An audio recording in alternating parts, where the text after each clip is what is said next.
What's going on, everybody? Welcome back to College Football Talk with Peter Burtonette as we continue our 2024 season previews. We're going to get started with my first look at individual teams. I'm going to be starting in the ACC with the three newcomers, SMU, Cal, and Stanford. But before I go into each of those three teams, kind of a little bit of a quick breakdown and my projection for their record this year. If you're going to enjoy this video, please feel free to leave a like, consider subscribing to the channel, and turn on those post notifications so you're always up to date whenever I post. But let's get straight into it, starting out with the Southern Methodist SMU Mustangs. The Mustangs were the American Athletic Conference champions last year. They won the championship game 26-14 on the road against Tulane. Their only losses last year were at Oklahoma and at TCU early on in the season. After that, they won 9 straight heading into the Fenway Bowl, where they lost to Boston College, who they'll face this year at home. They played them in the Fenway Bowl, so that basically almost functions like a road game. This time, they're going to be hosting them in Dallas. But this SMU team returns 14 starters from last year, 7 on offense, 6 on defense, and their kicker, Colin Rogers. Leading the charge on the offensive side of the ball is quarterback Preston Stone, who threw for just shy of 3,200 yards and 28 touchdowns. He is recovering from a broken left fibula at the end of last year, but he should be in full health as the season opener is just a couple of months away. He leads the number 8 scoring offense nationally, number 16 in total yardage, and number 22 in passing. Kind of adding to the rush game, which ranked 40th nationally with 175.9 yards per game, is the Miami transfer Brashard Smith. He was a bit more of a receiving target for the Hurricanes. He had 69 receptions for 770 yards and 4 touchdowns, but will also be an option in the backfield as well. The starting running back, though, is Jalen Knighton for the Mustangs. Wide receivers Jake Bailey and Jordan Hudson are 2 of the guys who help and will be targets for Stone this year, along with tight end RJ Maryland, who's a candidate for being probably second or third team All-ACC at tight end this year. On defense, they have 7 transfers coming in. Kind of the main guy is defensive tackle Anthony Booker Jr., who is coming in from Arkansas. For the Razorbacks, he had the senior tackle had 65 career tackles, and so brings in plenty of veteran leadership. In terms of guys who are coming back on defense, defensive end Elijah Roberts had 10 sacks, 37 tackles, 2 forced fumbles. The Mustangs linebacker core also returns Kobe Wilson and Ahmad Walker. They also have transferred Justin Metlock at linebacker. And then in the secondary, CJ Sanders Jr. at cornerback. The safeties, Isaiah Nwokobia and Jonathan McGill. So this defensive unit is expected to be right where they were last year. Rhett Lashley said in Lindy Sports' preview, we're ahead of where we were last year on defense, and we should be. So the Mustangs, they ranked really well actually nationally, whether that's down to maybe a little bit of easier competition in the American Athletic Conference. That's possible. They ranked 11th in scoring defense, 28th in rushing defense, 13th in passing defense, and 12th in total defense. And so this Mustangs team is projected to finish 7th in the ACC. They don't have Clemson, Miami, NC State, Virginia Tech, or North Carolina, all of whom are teams that are either projected to finish ahead of them or right around where the Mustangs are. They do have 2 tough tests in back-to-back weeks, actually back-to-back games. home against Florida State and at Louisville. Those are their two tough tests. Before this Mustangs team, I think they have a somewhat favorable schedule. I think they will see a difference in the step up from the American to the ACC, but I would expect them to still certainly make a bowl game.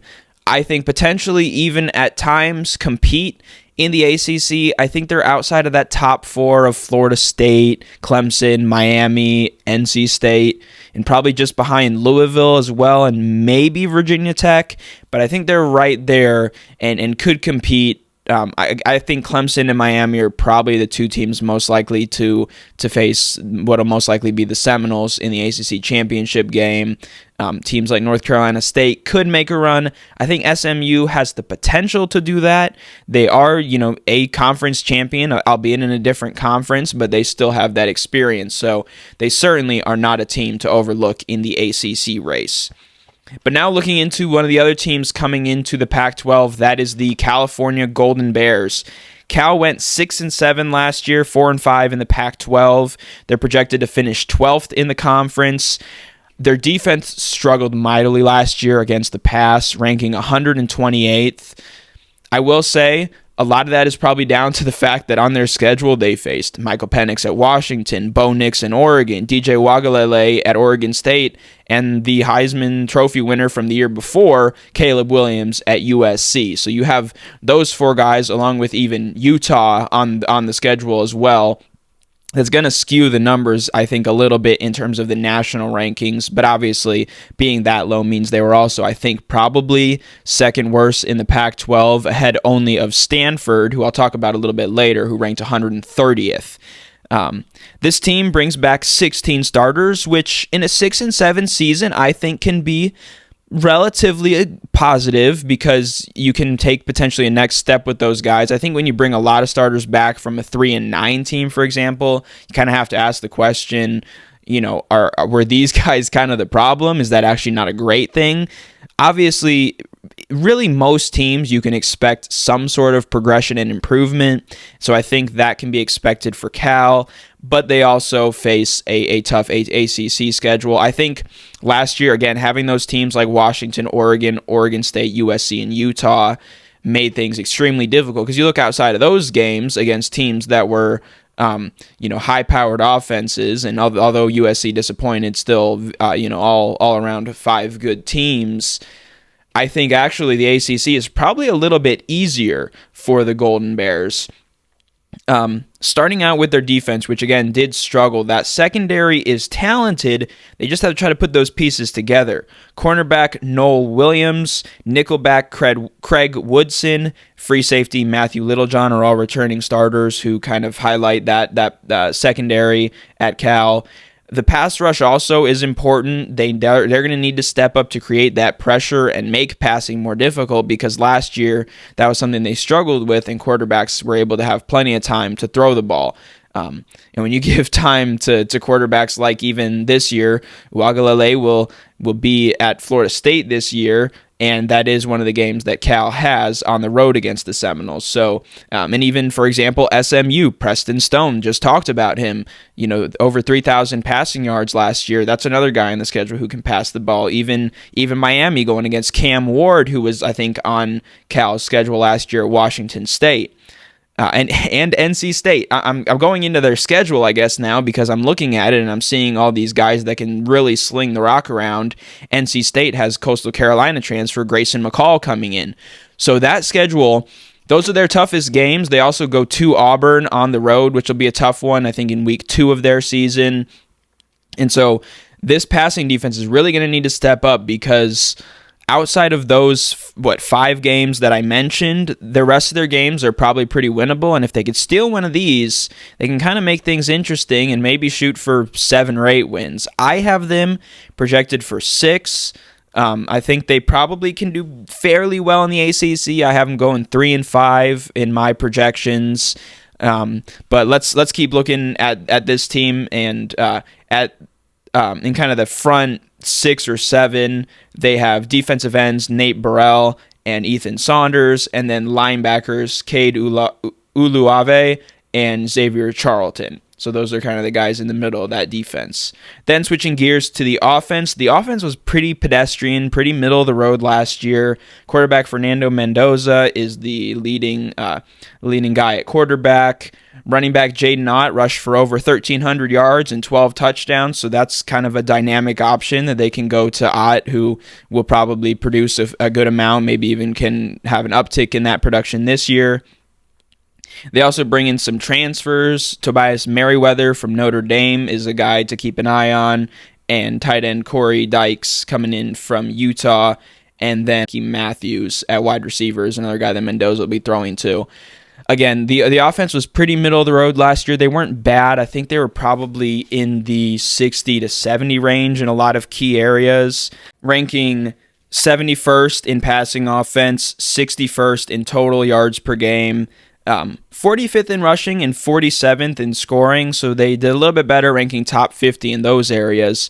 But overall, the Golden Bears, I think, pretty middle of the road. I think they'll have a pretty fair adjustment. I think they could give some teams in the ACC some trouble, but overall, I think they're probably kind of going to be well adjusted. They're not going to make noise like SMU could, but I think they're going to have a solid all-around season. And again, I think they're probably finishing 6-6.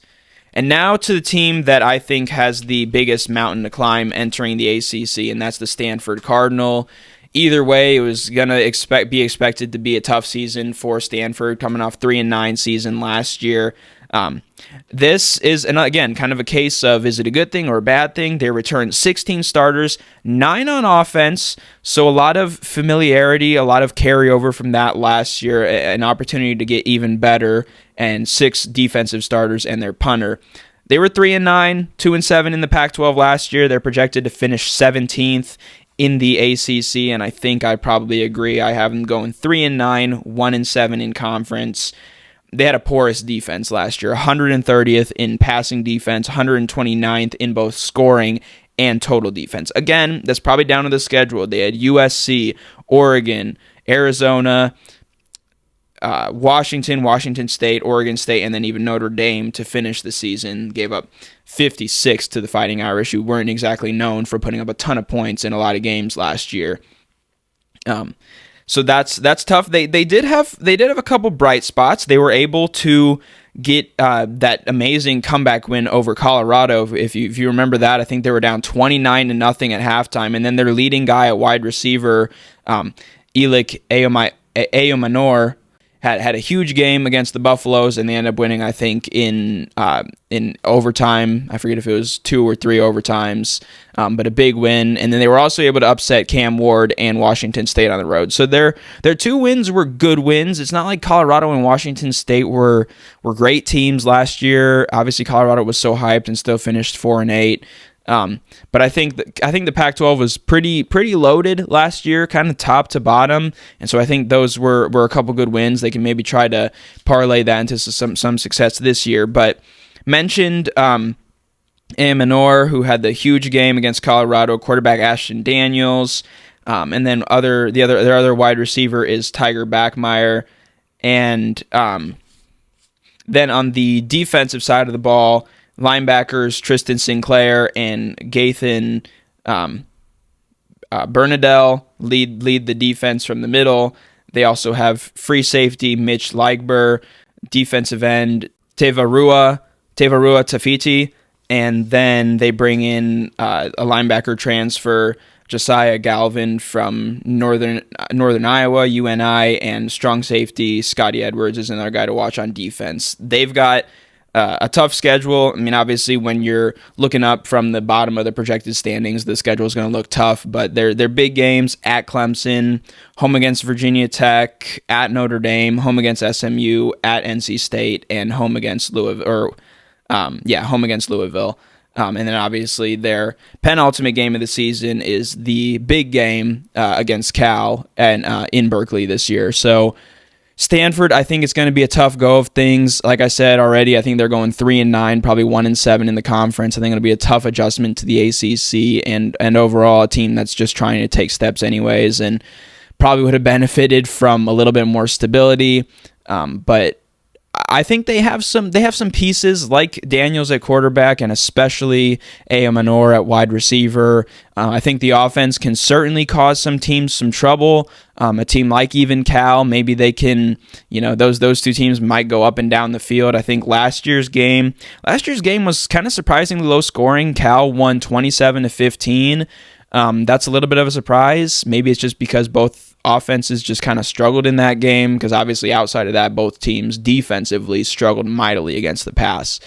But I think that's it for my breakdown of the 3 newcomers to the ACC. I think probably in my next video, I might either keep with the ACC team and or ACC theme, go over some of the teams that I think are kind of near the bottom of the conference along with Stanford, and then kind of work my way up from there to the main contenders and eventually college football playoff contenders like Florida State, Clemson, and Miami. If not, I might take a look also at the newcomers coming into the Big 12. Either way, I've got plenty of those previews coming up here in the near future, so stay tuned. Keep an eye out for those videos. But that is all for this episode of College Football Talk. I'm your host, Peter Burtnett. Have a great rest of your day. I'm signing out. Peace.